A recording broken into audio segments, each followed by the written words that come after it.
नमस्कार, मैं हूं नीलू। तो आज बात होगी दिल्ली विधानसभा चुनाव, उसके मतदान और उसके परिणाम के बारे में। हालांकि 8 तारीख को गिनती होगी तो पता चल पाएगा कि आखिर दिल्ली में सरकार किसकी बनेगी। आप एक बार फिर से सरकार में आएगी या बीजेपी का जो सूखा था दिल्ली में वो खत्म होगा।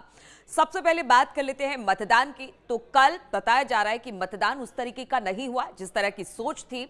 और पिछले विधानसभा चुनाव की बात की जाए तो ठीक ठाक मतदान 62-63% के आसपास हुआ था, लेकिन इस बार मतदान थोड़ा कम हुआ है। कई ऐसे इलाके रहे जहां पर मतदान कम हुआ दिल्ली विधानसभा चुनाव में, खासतौर पर शहरी क्षेत्रों में। लेकिन वहीं मुस्लिम बाहुल इलाके में मतदान बम्पर देखा गया।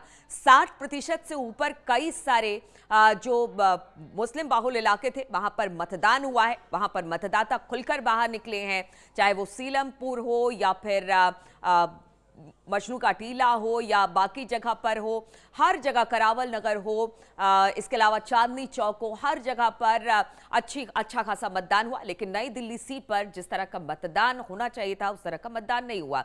हालांकि देखिए, ये हाई प्रोफाइल सीट है, खासतौर पर जो नई दिल्ली सीट है वहां से परवेज वर्मा खड़े हैं, उसके बाद अरविंद केजरीवाल वहां से खड़े हैं, संदीप दीक्षित वहां से खड़े हैं।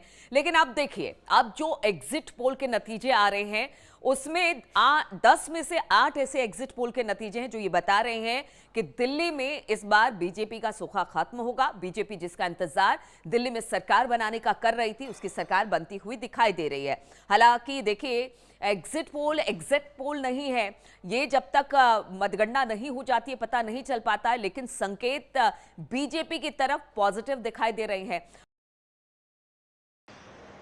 मैंने जो एग्जिट पोल अभी देखा है, मुझे लगता है हमारा एग्जैक्ट पोल एग्जिट पोल से भी बहुत अच्छा होने वाला है।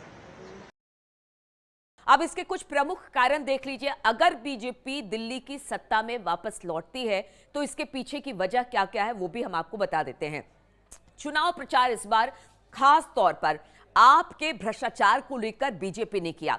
उन्होंने कहा कि जिस तरह से शराब घोटाला दिल्ली में हुआ वो एक बड़ी वजह बनी। इस बार मुद्दे को लेकर जो बीजेपी उठाना चाह रही थी वो मुद्दा बना। लोगों ने अगर वो बीजेपी को सत्ता में लेकर आती है तो एक प्रमुख वजह शराब घोटाला भी रहा। दूसरा, वादे। आपने बहुत सारे वादे किए दिल्ली की जनता से, लेकिन उन वादों पर आप खरा नहीं उतरी, जिसकी वजह से जनता का मोह भंग आपसे होगा अगर दिल्ली में बीजेपी की सरकार आती है। तीसरा बड़ा मुद्दा बना यमुना के पानी को लेकर बड़ा बवाल मचा। लगातार प्रचार के दौरान यमुना के जल, यमुना में जहर मिलाने या फिर साफ यमुना की बात सामने आई, वो भी एक प्रमुख कारण। यानी 3 कारण हो गए। पहला कारण जो भ्रष्टाचार था, दूसरा कारण वादे ना करना, तीसरा कारण यमुना, चौथा कारण हम आपको बता दें क्या मोदी का फैक्टर यहां पर चल गया।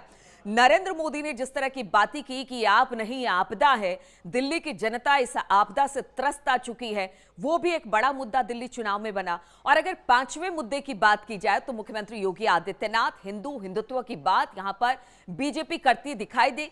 हिंदू एजेंडे के साथ वो इस बार चुनाव में उतरी। डबल इंजन की सरकार की बात उन्होंने कही, उन्होंने विकास की बात की। तो ये जो 2-3 कारण और थे वो 5वें प्रमुख कारण के तौर पर दिखाई दे रहा है। अब देखना होगा कि दिल्ली की जनता ने किस पर विश्वास जताया है। जो वोटिंग प्रतिशत है वो क्या कह रहा है। कम वोटिंग प्रतिशत क्या आपके लिए अच्छी खबर लेकर नहीं आएगा, बीजेपी के लिए अच्छी खबर लेकर आएगा, या जो मुस्लिम बहुल इलाके में जो मतदान हुआ है और भारी भरकम मतदान हुआ है वो आपके लिए अच्छी खबर लेकर आएगा शहरी क्षेत्रों में, या फिर बहुत सारी ऐसी जगह है जहां पर लोग खुलकर मतदान करने नहीं निकले, उसके क्या मायने हैं। तो 8 तारीख का इंतजार करना पड़ेगा। लेकिन अगर बीजेपी सत्ता में आपको उखाड़ कर आती है तो कुछ प्रमुख कारण हमने आपको बताया, जिसमें से 5 प्रमुख कारण है। जो प्रचार हुआ उसको लेकर बीजेपी जबरदस्त तरीके से अपने सारे दिग्गजों को उसने खड़ा किया। हालांकि आपने भी जबरदस्त कैंपेनिंग कर ली है और अब जनता वोट कर चुकी है। मतगणना के दिन यह पता चल पाएगा कि आखिर दिल्ली में किसकी सरकार बनेगी।